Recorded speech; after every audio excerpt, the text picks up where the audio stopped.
Good, dear listeners. Today I want to talk about a kind of version, and there's a version of retirement that a lot of people imagine, and a version that almost nobody talks about, which is the quiet one, like the one where you stop for the first time in decades, and in the stillness, something unexpected surfaces, like a voice, a story, part of you that was waiting for exactly for this moment. Yeah. So today we are with someone who actually listened to that voice and has written 7 books because of it. And today we will talk about what it means to begin creating something real later in life and what that act of creation does to the mind and the spirit, right? So, hey, dear listeners, welcome back to another powerful episode of Mind Meets Machine. I'm your host, Avik, and today's conversation is about something quietly powerful, like the act of writing as a practice of purpose and reinvention. So, if you have ever had a story inside you that you haven't told yet, or if you have wondered like whether it is too late to create something meaningful, then stay with us. This one is fun. So, please welcome my guest, Paula Panariello. So, welcome to the show. Thank you so much, Avik. I really appreciate the invitation. Lovely, lovely. Thank you so much for joining us today, Paula. So today's conversation is very important, I believe.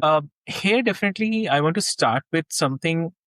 I mean, in the beginning, I definitely want to start with because I think your story challenges something to a lot of people, and that creativity is for the young, and there is a window for making art or telling stories. Once it closes, that's it. So you started writing after retirement, right? So from there, if you can share, like, what was it like to discover that voice inside you at that point in your life? And at the same time, what do you think, like, was waiting all along? To be honest with you, Avik, I never looked at retirement as a time when I was going to start doing anything. I really looked at retirement as a goal to get to. It was not something that I thought, oh, I can't wait to retire. I'm going to sit down and write that great novel. It was more, I'm going to retire. My husband's going to retire. He likes watching cowboy shows, and I knew that wasn't for me. So I started looking at what my interests were. And I would highly recommend that to anyone who's going into retirement. What do you like to do? And for me, I loved reading romance novels. I just loved reading them. And I felt like I could do that as a creative process. And I was very blessed in my life to meet a woman who was an editor. And she challenged me to sit down, we'll write a book. And I said, okay. And in 2 weeks, I had written my first very badly written novel, but I sent it to her and she said, this is pretty good. I think you should pursue this. And it has been wonderful for me. It's just been such a creative thing for me to do. So really, really enjoy it. Amazing. Amazing. And like once you started, what surprised you the most about what the writing asked of you? For me, because my main genre is early 1800s, it asks a lot of me. I have to do a lot of research because obviously I can't write it if it's a contemporary piece. However, I have to keep in mind that people today will be reading it. And if you've ever sat and read a Jane Austen book or read Charlotte Bronte, you get the appreciation that it can be a slug to get through the English. And so I try to remember that when I'm writing for my audience that, yes, I want to keep it set in that period. I don't want to be bringing in language or items or things that are contemporary because it will take it out of that time frame. However, I have to think about the people that are reading it want to be able to read it and not slug through it. Okay. So obviously, I love one thing that there is something quietly beautiful in what you describe, because the idea that the stories were always there, right?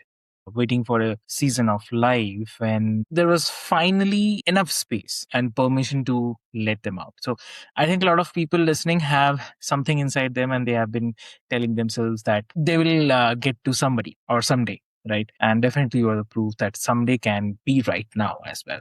So If we go a bit deeper, like you choose historical romance, a genre that requires real research, real imagination, and at the same time, real emotional investment as well. So, what drew you to that specific world? That, and at the same time, like, what does the process of going deep into the historical period and building a love story inside it actually feel like from the inside? Well, my most current book out is a book called The Heartstone. And the young lady who is the lead in that book has parents who are deaf. And for her, that is a real challenge, as it was for anyone in the early 1800s. It's not like you had references to go to. You had institutions that focus on that. You could look it up or Google it or do whatever you wanted to do. So I had to find something that made reference to that period in time. And I was able to find a thesis that was written by a young lady who had family members that were deaf and who had wanted to know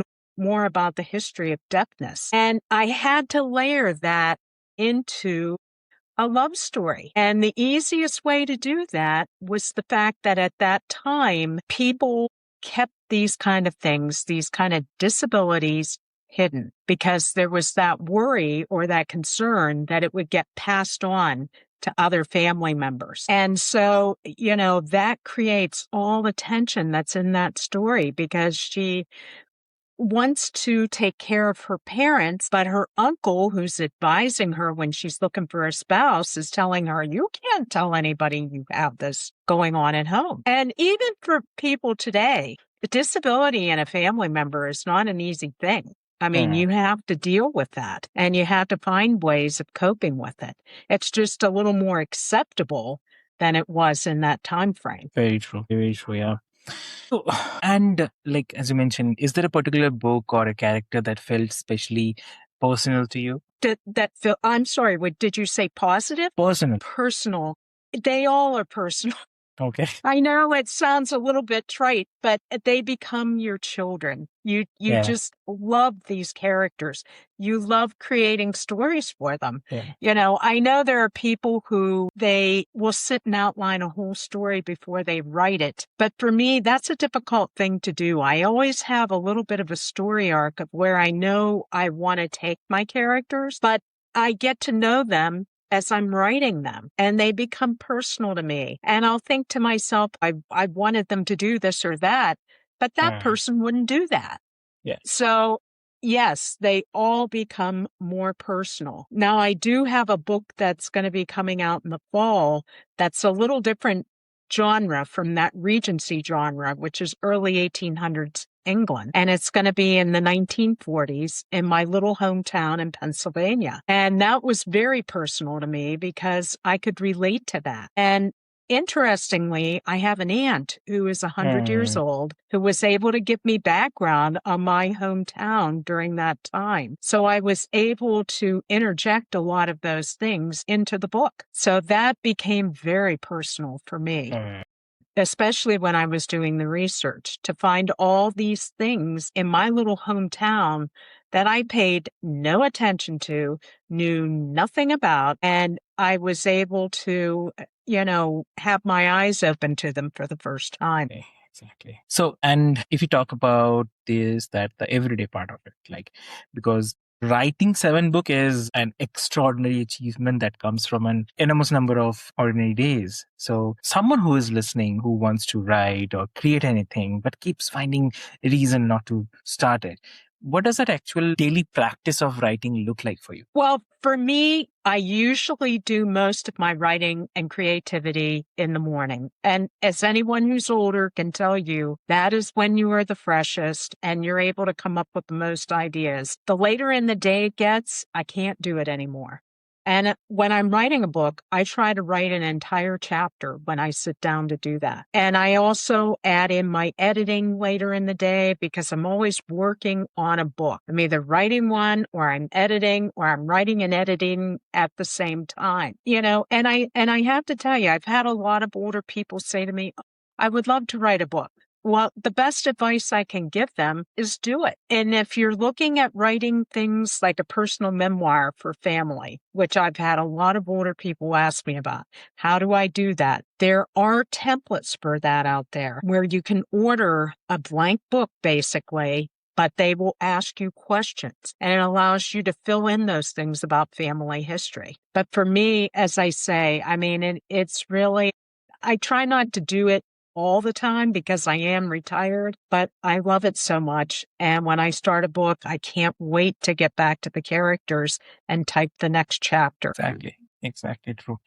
So, for the person who says that I did love to write, but I don't know where to begin with, what is the most honest and practical advice you'd give them? I had a friend who urged me on and gave me the ability to sit down and write a book. Because when you first write a book, the first time you ever do it, you think to yourself, I'm an imposter. I'm not a novelist. I really can't do this. But you have to take the time, sit down and write.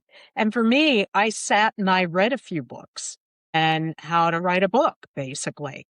I Googled it. How do I write a romance novel? And, I took little threads of all those things, but the most important thing is to just sit down and write. So, and obviously, and that's so useful and honest because, what you're saying is sitting down and beginning and trusting that all the rest follows.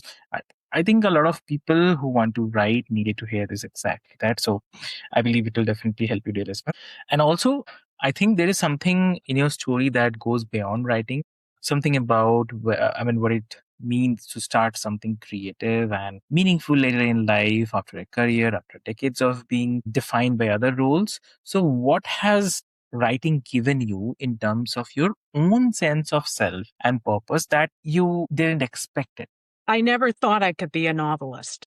Never, never, never. My only time that I wrote anything was when I was in high school and I was requested to do it as a homework assignment. And usually it was something that was a book report on something I had to read, but I wasn't asked to be creative and do that. And I recognize now that I would have loved it if I would have been able to do it, or if I would have sat down and do it.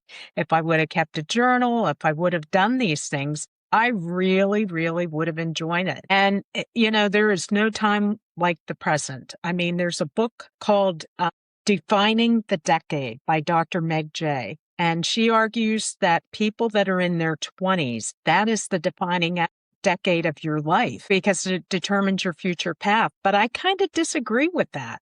I think whatever decade you're in defines who you are. And you may think your 20s set that, but I never would have thought of myself as a writer or a novelist in my 20s. Never. I was a nurse and that was it. So, that's the thing. You have to open your mind up to doing other things. And boy, when you hit retirement, that is a great time to do it. It's interesting. Yeah. So, and also, this is the honest part.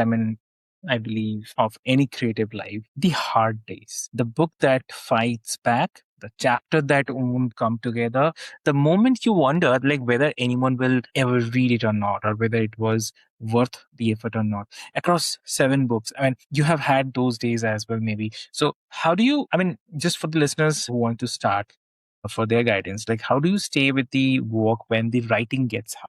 First of all, I go into it with the idea that I want to do this for myself. So I don't even think about how many books am I going to sell? What am I going to do? How does that work? If I was doing it to make a living, I would have had a hard time doing that. I don't have the advantage that these younger kids have, that they were born with the phone in their hand and understand the technology. I did not. I've had to really, slug my way through that aspect of it. But as far as the writing, I love it and I do it. And Lisa Kleypas, who is one of the authors that I read frequently, wrote that if you are ever having a mind block, do research. Research will give you a ton of ideas that have never occurred to you. And that's what I do. If I find I'm at a place in the book where I'm like, well, what do I do with these people next? I sit down, I get out my iPad, I sit and do research. And I'll think, I could do that. and then take it that direction. So, I totally agree with her philosophy. Research is a great way to go if you're trying to think about a book. I mean, if you're doing something that's fictional, if you're doing something non-fictional, I haven't written a nonfiction book, so I assume that you are probably doing a lot of research before you even sit down to write that book or are an expert in that area. Yeah. So that's just my advice. Got it. And if you have to give one advice to the listeners today, what that would be? When you hit your 60s, you've got to view that as a great new time in your life, a time when you don't have the kids at home, you're not waiting to go to work the next day. You just look at that as your time in your life where you get to go out and do those things you always thought about doing, whether it's traveling, whether it's sitting down to write a book, whether it's playing cards or playing mahjong or playing pickleball or whatever it is that you want to do. But don't waste that time.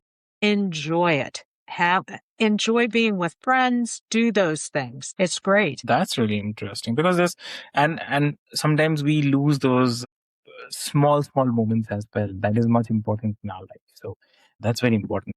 If listeners wants to connect with you, what would be the great medium to connect? My website is paulapan.com. Just like Peter Pan, only it's Paula Pan.